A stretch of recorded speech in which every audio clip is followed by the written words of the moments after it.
লোভী সিংহ। এটা একটা গরমকালের ঘটনা। এক জঙ্গলে এক সিংহ থাকতো। সিংহটি একদিন খুব ক্ষুধার্ত হয়ে পড়ে। তাই সে বনের মধ্যে বিভিন্ন জায়গায় খাবার খুঁজতে থাকে। অনেক খাবার খোঁজার পর সে একটা খরগোশকে দেখতে পায়।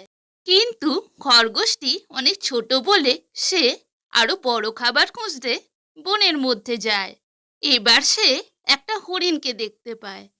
কিন্তু সিংহটি হরিণটিকে ধরতে পারে না, কারণ সে অনেকক্ষণ বনের মধ্যে হেঁটে ক্লান্ত হয়ে পড়েছে। সে কিছু খুঁজে না পেয়ে আবারও সেই খরগোশকে খাওয়ার কথা ভাবলো। কিন্তু সিংহটি যখন সেই খরগোশের জায়গায় ফিরে আসলো, তখন সে আর খরগোশটিকে খুঁজে পেল না। এর ফলে সিংহটি দুঃখ পেল এবং তাকে বহুদিন অভুক্ত থাকতে হলো। বন্ধুরা, আজকের গল্পটি ভালো লেগে থাকলে একটি লাইক এবং চ্যানেলটি সাবস্ক্রাইব করে দিও। ধন্যবাদ।